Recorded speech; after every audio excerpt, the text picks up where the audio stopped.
Hello there guys, what is going on? Son of Chelsea back here again for another video. Happy Friday, hope you're all doing well, and we have to talk about something massive that occurred yesterday and has been developing since. Today I'm actually going to be uploading two videos to the channel. This one is about current news, and then later on today, because it is the 1 year anniversary of that brilliant victory in Baku against Arsenal to win the Europa League, I've got a long form discussion with a brilliant guest, so please stay tuned for that. But the Premier League is back. That's the big news. The Premier League is returning next month, June the 17th. As you can see here, reported in The Athletic, the Premier League has announced that top flight football is set to return on Wednesday, June the 17th, if all safety requirements are met. After a return to contact training, phase 2 is approved on Wednesday and began on Thursday. The Premier League argued 2 weeks would be enough to resume competitive matches. They've now sort of hit a middle ground to make it 3 weeks to give teams enough time to prepare. The first games will be Aston Villa versus Sheffield United and Man City versus Arsenal, which are postponed due to the Carabao Cup final. Will kick things off on Wednesday, June the 17th, followed by a full round of matches beginning on Friday, June the 19th. The Premier League wants to complete the season by the end of July, leaving August for the FA Cup final and remaining European matches. So that's 92 matches in a little over 6 weeks. Now we move on to broadcasting and television time slots, because this is quite exciting for fans. There will be slots for games on Monday and Friday at 8 p.m, Saturday at 12:30 p.m, 3 p.m, 5:30 p.m and 8 p.m, and Sunday at 12 noon, 2 p.m, 4:30 p.m and 7 p.m. Midweek matches Tuesday, Wednesday and Thursday will kick off at 6 p.m and 8 p.m. As well, we've got now today about the FA Cup, of when dates for that will take place, which of course Chelsea are involved with in the quarter-final, which will take place on June the 27th and 28th. The semi-final on July the 11th and 12th, and the final, as already mentioned, will take place on August the 1st. So after weeks of stagnancy, meetings going nowhere, fans being left in the dark, unsure of whether the season's actually going to be completed, we do know now that the intention is to complete this season in a very limited amount of time, but it's going to happen. As well, I just want to, before I give my full opinions on this and reaction to this, N'Golo Kante, there was a brilliant piece in The Athletic talking about his current stance. Of course, nothing much has really changed on that. He's still sort of fearful of coming back, but he is now back at Cobham training apart from the first team, separate from the squad. So please go and read that article, because it's really good and gives you sort of a clear detail of what's going on there, but nothing much has changed on that front, so I wanted to address that in today's video. But on the Premier League returning generally, I have to be honest and say I'm excited. I feel a few weeks back I was very apprehensive for the Premier League to return. I think a lot like what Frank Lampard said about the safety of players, the safety of the game, you know, in contrast to what's actually going on in the country at the moment, at society. I think the difference, and I think this is going to become more clear, I think the Bundesliga returning, I think, is a massive moment. I think seeing how that has operated, and to be honest, in my opinion, has operated pretty successfully and smoothly, I think that probably has changed the minds of a lot of people, including myself. Just being able to see a visual representation of what the Premier League will be like, I think has maybe turned a lot of people's heads.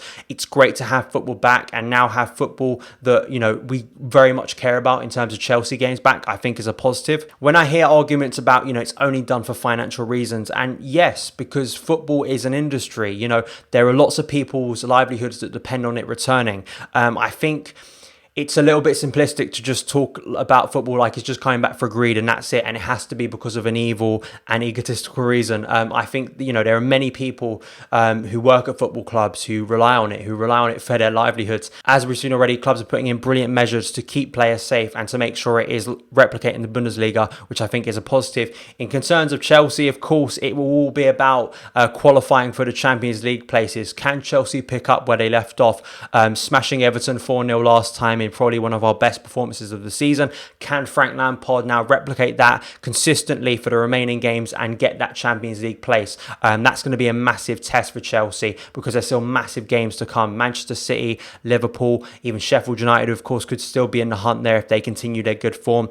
I think for me, and I tweeted this last night, one of the most, I think, positive things about this break is Lampard will now basically have a fully fit squad to choose from, which is absolutely massive. He hasn't been able to have that that for the entirety of the season. Just before the Everton game, we had an injury crisis, which we've had multiple times this season. So I think that's going to be a massive benefit. Christian Pulisic coming back into the first team, Ruben Loftus-Cheek finally getting his return, even though it's not the perfect return in terms of being in front of fans. I think it would be great to see him back on the pitch. And having that 5 substitute rule, I think will really help Frank get some of those players coming back from injury back on the pitch and stop playing again, which is good, which you don't have in normal circumstances.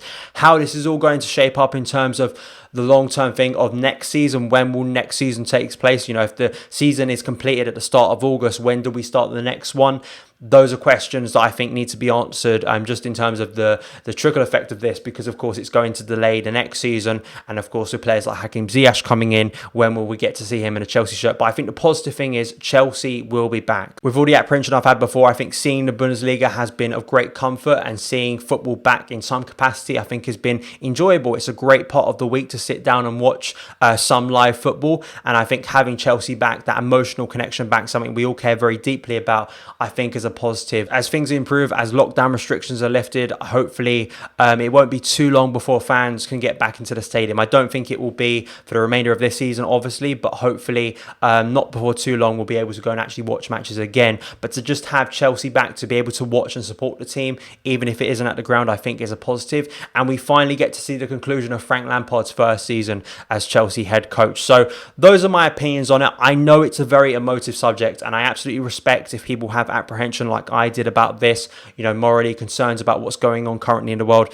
I understand that, you know, I'm not going to dismiss those concerns, but I think this is the fairest way for the league long term of actually finishing it in the best way, the most conclusive way is finishing these games competitively rather than points per game, sporting integrity, really murky stuff like that, which would have had an asterisk over the season. So those are my opinions on the Premier League restart. Only a couple weeks now, so on the channel, if everything goes to plan, we will have team selector returning before the game. We will also have the rational perspective after the game as well. I'm not entirely sure when the Aston Villa game, because that's how we will pick up playing Aston Villa away from home as we were supposed to in March. I'm not entirely sure what day that will be. I'm sure we'll find that in due course. But it's exciting, I think, personally for me. So thank you guys so much for taking the time to watch this video. Stay tuned for later today for my second upload of the day about Sarri and about Baku. So subscribe and hit the notification bell so you don't miss that upload. Thank you guys once again. Follow me on Twitter @SonOfChelsea. Have a great day,